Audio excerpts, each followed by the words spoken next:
Friends, कैसे हैं आप लोग। तो फ्रेंड्स, बीपीएससी टीआरई 4 का आप लोग तैयारी कर रहे हैं। तो कल का वीडियो में मैंने आपको मॉडर्न हिस्ट्री में यूरोपीय कंपनी का आगमन कंप्लीट करा दिया था, एक चैप्टर। आज उसी में हम लोग का आगे दूसरा चैप्टर का क्लास करेंगे। इस वीडियो में आप बिहार शिक्षक भर्ती टीआरई 4 का तैयारी कर रहे हैं तो यह वीडियो आपके लिए बहुत ही इम्पोर्टेंट है। आप हमारे साथ चैनल से जुड़कर पूरा मॉडर्न हिस्ट्री टॉपिक वाइज पढ़ सकते हैं। इसमें मैंने इसके पहले भी पॉलिटी ज्योग्राफी का क्लास करा रखा है, आप जाके वो भी चैनल से देख सकते हैं। वो उसका भी क्लास शुरू है इस चैनल पर। तो फ्रेंड्स, चलिए बिना किसी देरी का आज का क्लास शुरू करते हैं।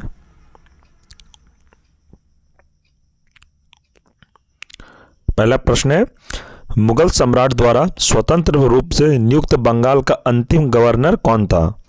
तो इसका सही आंसर हो जाएगा मुर्शिद कुली खान, जो कि 1717 से 1727 ईस्वी तक ये बंगाल का अंतिम गवर्नर बना रहा।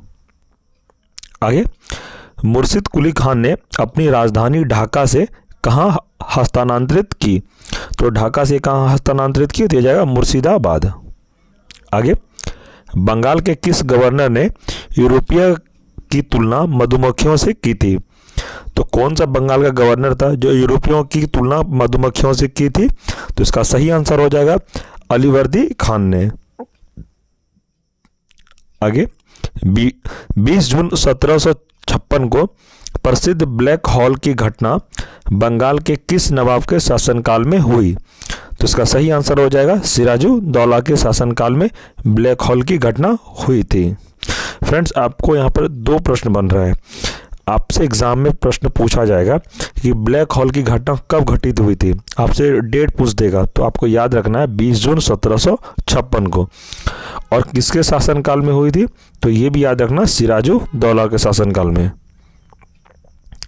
अगला प्रश्न देखते हैं, 9 फरवरी 1757 को अलीनगर की संधि किसके मध्य संपन्न हुई।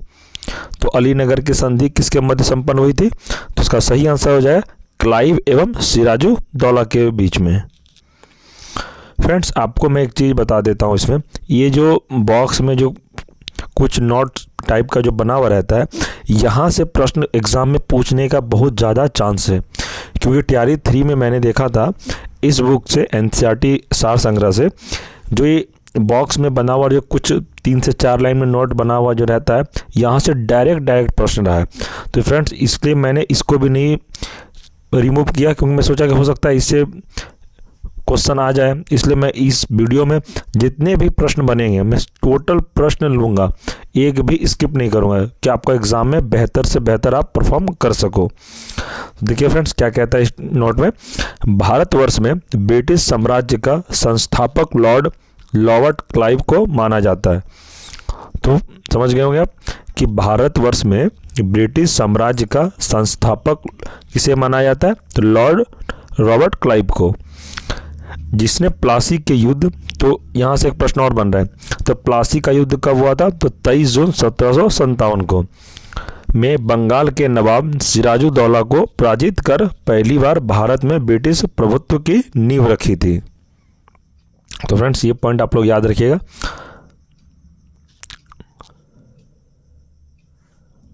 आगे देखते हैं, प्लासी के युद्ध के समय बंगाल के नवाब को सेनापति कौन था जिसने युद्ध में विश्वासघात किया था। तो प्लासी का युद्ध कब हुआ था, तो आपको ये बताया 1757 को। ये डेट याद रखिएगा। इस क्वेश्चन क्या कह रहा है इसमें, प्लासी के युद्ध के समय बंगाल के नवाब का सेनापति कौन था जिसने युद्ध में विश्वासघात किया था।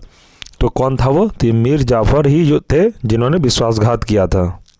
आगे, प्लासी के युद्ध के समय मुगल बादशाह कौन था। तो उससे मुगल बादशाह कौन था, इसका सही आंसर हो जाएगा आलमगीर द्वितीय। आगे, प्लासी युद्ध के पश्चात बंगाल का नवाब कौन बना। इसका सही आंसर होगा मीर जाफर बना था।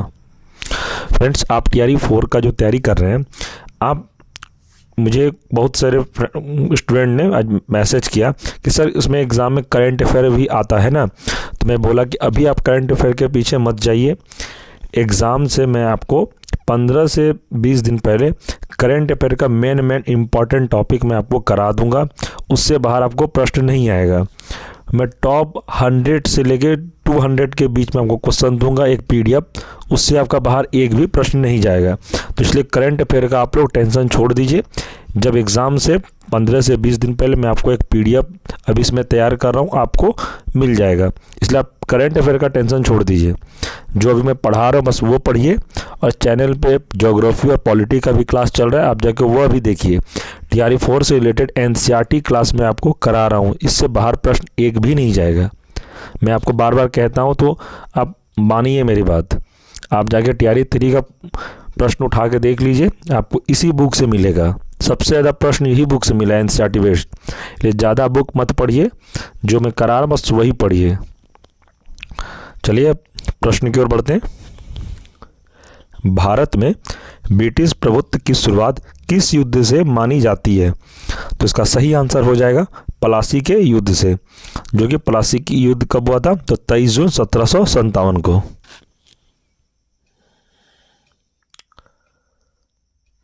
अब इसमें आप एक नज़र डालते हैं इसमें प्रमुख घटनाएं और उनकी तिथियां।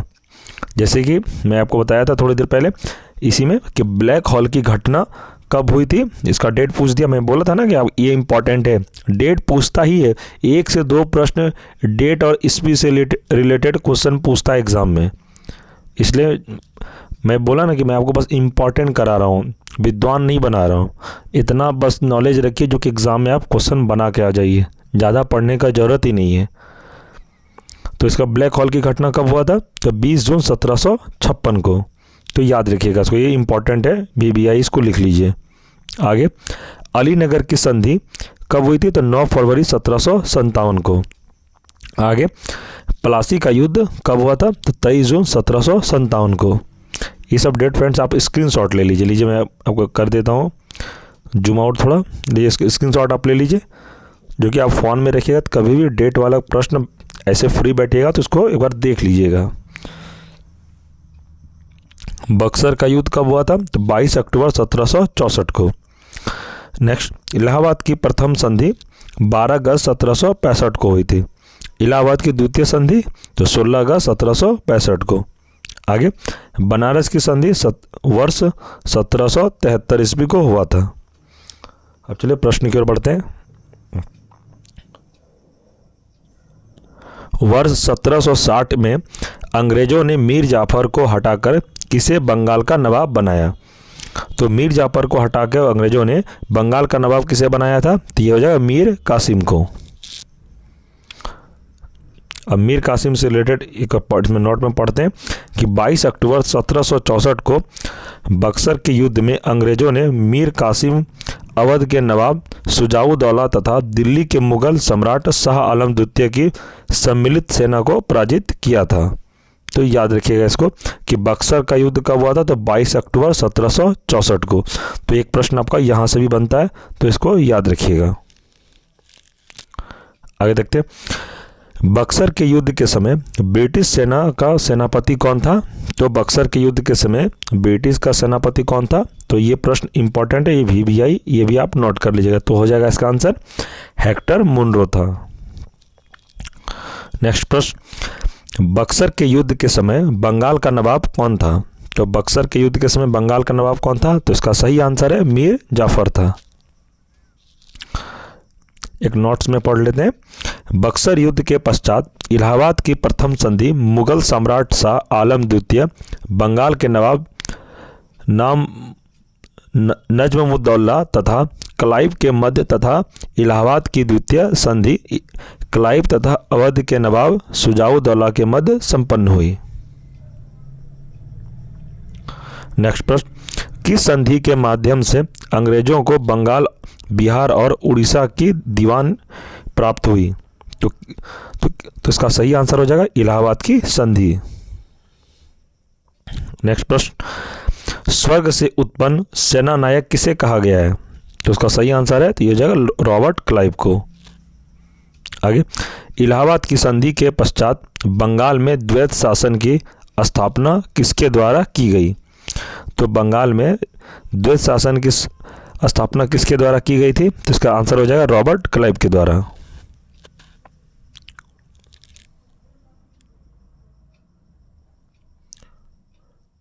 ये प्रश्न फ्रेंड्स, इसमें से मैं आपको बता देता हूँ कौन कौन इंपॉर्टेंट, आप इसका स्क्रीनशॉट ले लीजिए, इसमें सारा नहीं पढ़ना है। एक आप याद रख लीजिएगा, बंगाल जो उत्तर मुगलकालीन राज्यों के संस्थापक के बारे में कहा गया इसमें। तो बंगाल का स्थापना काल कब था? तो 1717 से लेके 1727 ईस्वी तक। संस्थापक कौन था? तो मुर्शिद कुली खान था। तो ये एक VVI आप याद रख लीजिएगा। और मैं आपको बता रहा हूँ जो इसमें इम्पॉर्टेंट है, एक हो जाएगा कर्नाटक वाला, याद रख लीजिएगा, 18वीं शताब्दी के काल में हुआ था, जिसका संस्थापक था सादतुल्ला खान।